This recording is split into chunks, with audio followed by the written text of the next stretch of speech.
Hey, good Tuesday evening, everyone. State Representative Brad Halbrook coming to you with another Tuesday night Illinois Freedom Caucus Roundtable. And if that intro music doesn't put you in a good mood, the events of the last 30 to 36 hours should have put you in a good mood. And I think it's a new day in America. And gentlemen, we've got a lot to discuss tonight. We've got a new president and a lot to talk about there. He was a busy guy yesterday. Or his staff was really busy helping him to get ready for yesterday with all the legislative action, or I should say the executive order action, with over 200 executive orders signed on a multitude of topics. And so with that, let's just get right into the first set of slides and kind of open it up for discussion here. Yeah, so green energy's gone, gender talk, border security, lots of stuff to talk about. I'm just going to kind of throw it open and, gentlemen, take your pick on subject matter. Hey, it's nice to finally have an inauguration that we can celebrate, right? Something we're celebrating. Not a Isn't whole that lot, awesome? not a whole lot to celebrate in Illinois, but it's a brand new day in America, and hopefully here in Illinois we can look to this and actually put ourselves in a position to take advantage of it because the America First policies do work. Yep. I was actually had some conversations with some constituents today, and my thought is I hope the federal stuff trickles down. Some common sense here in Illinois would go a long way. Yeah, and guys, you look at the agenda that Trump has laid out just in a day and a half, just yesterday, half a day, and his speech, his inaugural speech, everything he was saying, we've been talking about for years and years and years. So this America First Freedom Caucus movement, grassroots conservatism, it's here to stay. Yeah, exactly. And I think this stuff that, the border security stuff that he talked about, ending the CBP1 app, reining some of that stuff in. Border security is the top of mind, I think, in a lot of people's mind.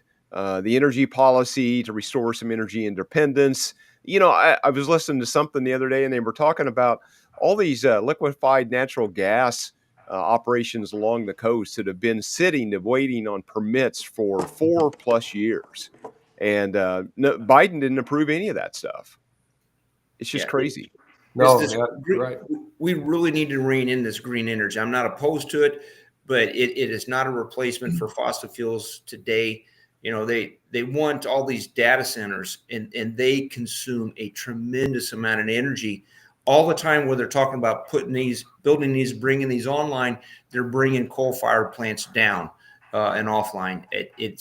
We're going to have rolling brownouts and blackouts if we don't remedy this situation. Mm-hmm. And it's really great to see President Trump back in office, because when he's speaking, when he's signing the executive orders, boy, it sure gives you some hope. Because here in Illinois, especially the Freedom Caucus with truth, logic, and common sense, we're beating our heads up against the wall so many times in Springfield against not only the radical left, but also some of the never-Trumpers in our party that continue to make bad votes. So it's so good to see President Trump push an America First policy, and we will have his back every step of the way.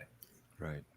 Yeah, two things that will do more to fight inflation, the crazy inflation that we've been suffering, is number one, government spending. Government spending creates inflation.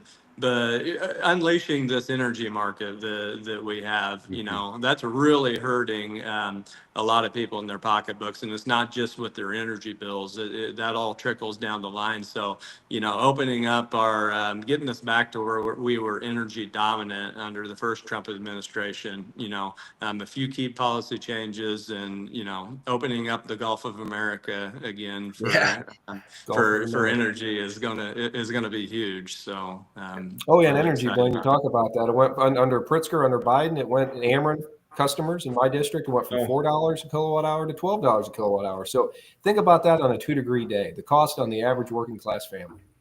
Yeah. But hey, Adam, there's no relation to the increase in their bill to their policies, just so you know. Yeah, of course. Well, without a doubt, the energy thing is really, really vital.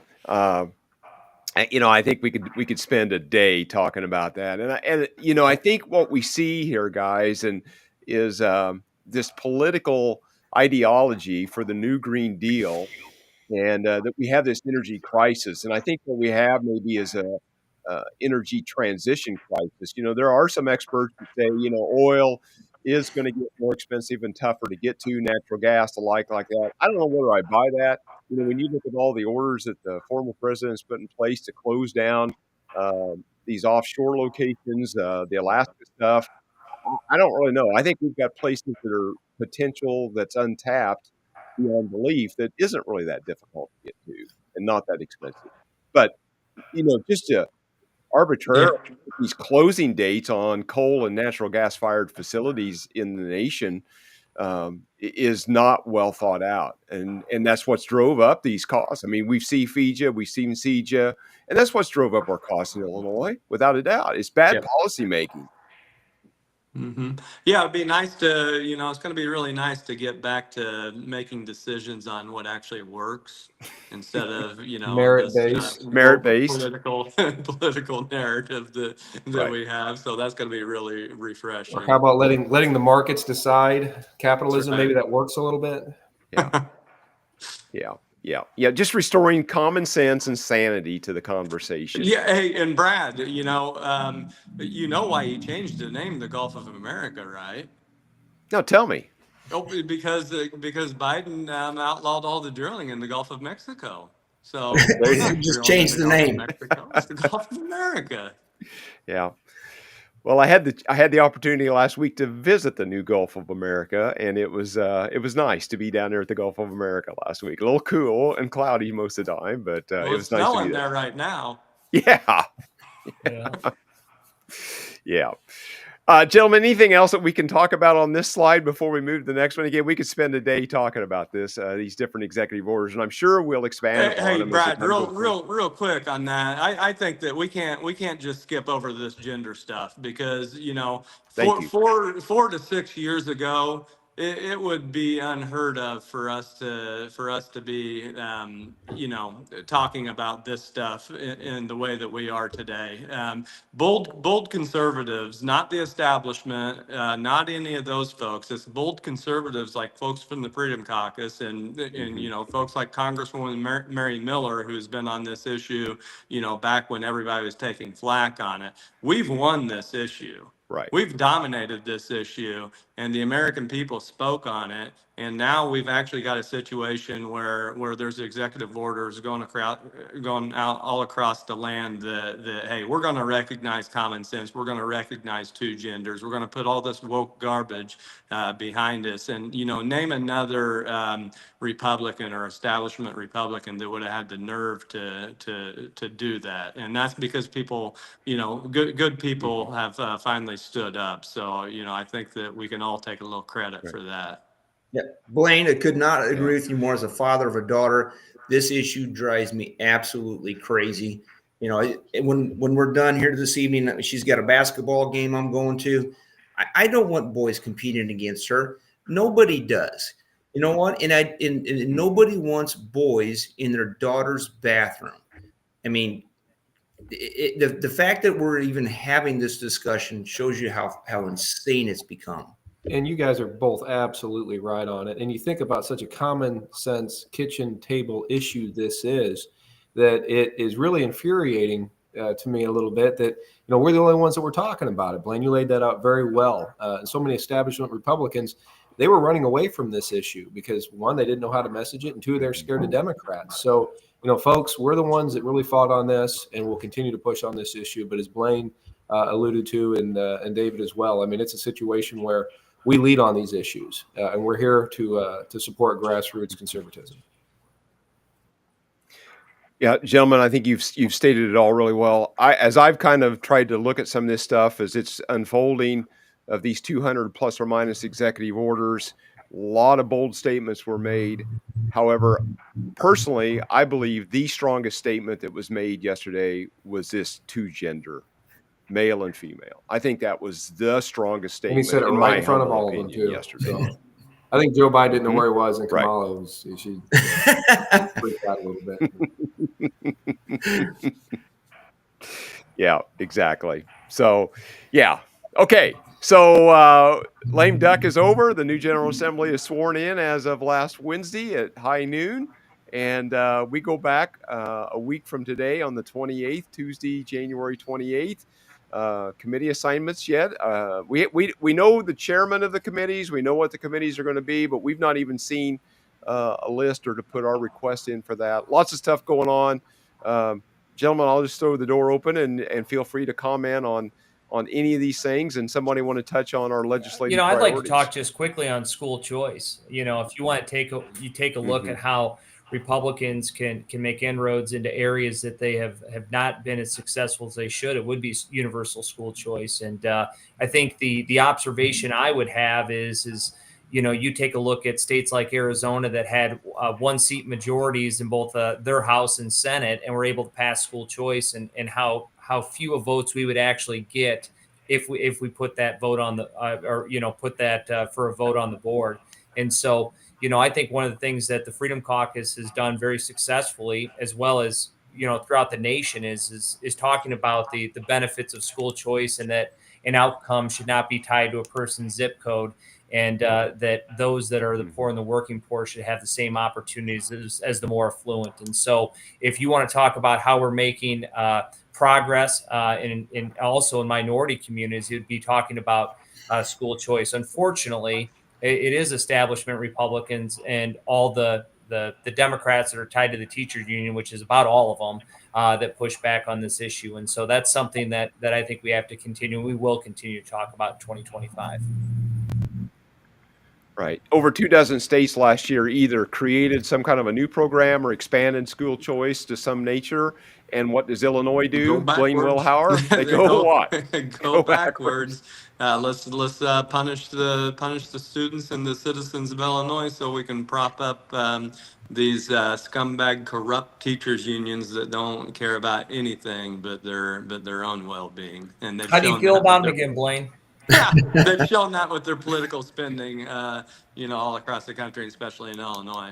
Look at the mayor in Chicago; he's a great example. Well, this is fast becoming over 20% of the state budget, over $10 billion, plus the 65% of our local real estate taxes that go into this education effort, plus, right? The feds are pouring money into this, and the numbers in Illinois don't prove out that this is all working out. Evidently, we're just not spending enough money, right? It'd be different if our scores were better, and I'm of the philosophy, competition breeds excellence. It doesn't matter what you're buying, what your service is, you have options, with the exception of this issue. You have to send your kids to a failing public school if that's your public school in your district. Sad. And nobody even talks about this in terms of what's actually best for the student, and that's what's the most disgusting part about it. It's the most open secret in the world that the only reason that we don't have this is because of the money that the money and the influence that the teachers unions have over way too many Republicans, quite frankly, in our state. And obviously Democrats, but we expect that stuff from Democrats. Well, it affects the kids in their district too, which is what makes it even sadder, to be honest with you. Right. Yeah, but I wonder how many Dems children actually go to Chicago public schools. Most of them go to private schools. Mm-hmm. Yeah. Well, Senator Chesney, competition makes us all better in every aspect of our life except a government-controlled monopoly. And we have to stop calling it, I think, public education. It's government education. That's, we have to be very intentional on our words, that we're asking the government to educate our kids essentially to the age of, 25, 26, 27. And then you start to scratch your head. Well, actually, you don't scratch your head, but you start to look as to, why a kid comes out of grad school and thinks there's more than two genders. Well, folks, it's the education. It isn't what they were taught generally in their house. It's they're getting indoctrinated. And so all we're asking is that if a parent doesn't like that indoctrination, they can take their business, because they're the customer, to a school district or an institution that doesn't do it. And because of that competition, it'll eliminate a lot of that woke behavior. Plus, it's a lot cheaper. Right. You could at least around here, you could what are they spending per student for education in Illinois? I think it's somewhere A between lot. Over 16 20. and 20, 16 and 20,000. I just seen something Right. that was pegging it at $24,000 per student. Well, I think that we could give a $10,000 voucher or something like that and take care of students just like that, and you're doing it for half the money. Right. Right, exactly. Hey, gentlemen, last Thursday when we assembled back in the chamber, the big discussion of the day was adopting a new set of rules. We had formed, House Republicans had formed a working group. David, I think you were a part of that to offer up some new rules. There was a fair amount of discussion about some proposed rule changes. The speaker the day before had talked about, to some extent, working together and bipartisanship, but that didn't seem to last very long when they started talking about this and we see this all the time on the floor. Something good doesn't go their way, they just suspend the rules. So I'm actually trying to figure out why we even have rules in that body. But yeah, we had a working group, made them aware of the fact that we had a working group, and we had some suggestions, not 50 or 100. It was small in number, manageable, and we didn't even get an invite. So the bipartisan ended before it even started. Well, you're right. We found out at 3 a.m. on May 28th, after we'd been there all night, that when they didn't get it done the way they wanted to get it done, I don't know if it's Rule 56E or something like that. We just suspend the rules. And you're right. Why do we even have rules except for that one? The new rule, no rules. Yeah. Gentlemen, let's talk about the potential of a $3+ billion deficit going into next fiscal year.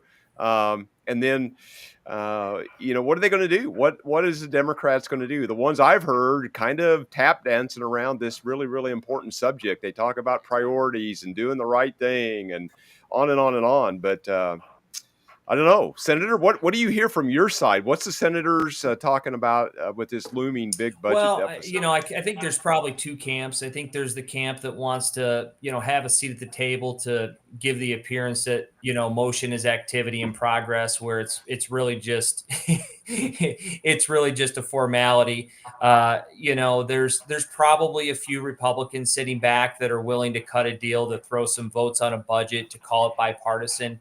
You're going to see that, that's what they're probably going to do this year. They're going to look down the barrel of a couple $1 billion deficit. So they're going to reach out to mushy Republicans and say, hey, what do you want? Do you need a road project, a bridge project, or what concession do you need to get on board? And then Governor Pritzker will go around talking about bipartisan budgets. Remember, most of the Republicans that voted for the gas tax are no longer in office, and that is in perpetuity. And so, we're going to do the formalities. We need to go after the Democrats for their reckless spending, their unwillingness to tackle the tough issues, and how they're beholden to really two groups now. The public sector unions and illegal immigrants, right? I mean, they fight harder for illegal immigrants than they do veterans and virtually any other group in our state. And their own citizens. Yeah. So it's getting pretty crazy. So I would say the Senate, that's probably what I see. I hope I'm wrong. I hope we go at them, just full of fire and full of energy. But I suspect there will be some quiet negotiations. And then about a day before the budget comes out, we're going to go into caucus and say, yeah, it didn't really work out like we wanted to. We tried. So that'd be my guess. Well, I think it's going to be interesting because you have a $3 billion deficit. That's how much we've spent on illegal immigrants. You have Pritzker doubling down on not helping Tom Homan with the illegal immigrant issue in the city of Chicago and Illinois. Then you tie that to federal funding that Trump could hold back from the state of Illinois. So it's going to be a very interesting next few months, especially with when we get into May on what they're going to do. But hey, at least you have the fact that there'll be a revenue booster, a tax on legalizing prostitution. So that's what the Democrats are that's going to save us. Wow, I'm not sure what to do. Well, I'm with Adam. I mean, if they can legalize, if they can tax it, they'll legalize it. You just can't make this stuff up anymore. Every time we sit, every General Assembly, I think, wow, I never saw this coming. I'm continually surprised that they can keep inventing these things. I should not be surprised anymore. Well, I that's why should. they It's changed the just definition crazy. from Right. prostitution to a commercial sex worker or something like that, right? Yeah. They first change it so it sounds, less harmful. But it's just the stupidity Those that we in deal with every day, because you have a $3 billion deficit. You're spending money on illegals. You're talking about legalizing prostitution. And in the meantime, working class families are getting crushed, in the state of Illinois, not only socially, but, economically as well. It's really unbelievable unless you're actually living here and being a part of it. Yeah, I think Right, one thing that we exactly. know for sure is they're not going to be able to solve this by doing the same things that they've been doing. The governor and the Right. General Assembly are going to have to get outside of their box and start actually using some numbers and some common sense here. We've gone through generations of propping up unsustainable systems. And we do Mhm. that because of the power of special interests in our government. So until we get enough actual leaders that are willing to stand up and do tough things. I mean, we've got very powerful interest groups coming to us right now saying that they want to add $30 billion to our public pension system. There's already hundreds of billions of dollars in the hole, and that's where all your property taxes are going, and that's where all your education spending is going. It's time to have some real conversations in Springfield, and I think that Right. one of these days maybe we'll force these people into that. Yeah, and I think you're right. There's some Right. people that are going to have to make some really tough decisions, hard choices, but it needs to be done, and they're going to have to be able to say no to people, Mhm. plain and simple. Right. Gentlemen, let's kind of wrap this up if we can. Let's, David, have you got a quick 30, 40 seconds? Let's go David, Adam, Blaine, and then Senator Chesney, and let's kind of wrap this up here real quick. If you got 30 or 40 seconds in the closing Just looking comments. forward to the next General Assembly, and Ashley, really looking forward to the breaking this weather. I think I woke up to 2 degrees this morning. Done with this weather. Yeah, exactly. Yeah. Make Adam, America great again. We're here for you, folks. Have a good night. there you go. Hey, Yeah, in the Blaine. words of the great Tom Homan, game on. Let's get this done. This is our time. We really appreciate you guys. Right.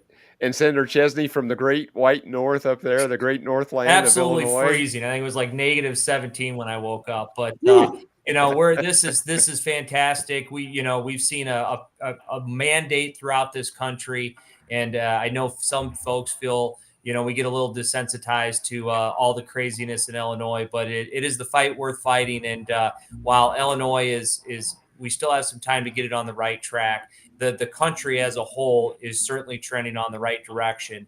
And with the voters and movements like this, we can certainly correct the wrongs and make them right. Exactly. Thank you, gentlemen. And I want to give a shout out to producer, State Director Colin Mosley, that's in the background, making sure the trains are running on time. Colin, if you'll put up the last slide, and we'll invite people to come to our website to find out more about us. Go to the Substack. Appreciate all you guys is reading our Substack every week. And that's the place to find out what's going on and keep involved. And of course, we're on social media, the YouTube stuff. We always appreciate that. And again, we always would appreciate that you would like, share, follow, and subscribe and share our content to help us overcome the big tech overlords, the algorithmic gods of the big tech overlords. And with that, let's say goodnight, and we'll Thanks, talk to you guys. real soon. Thanks.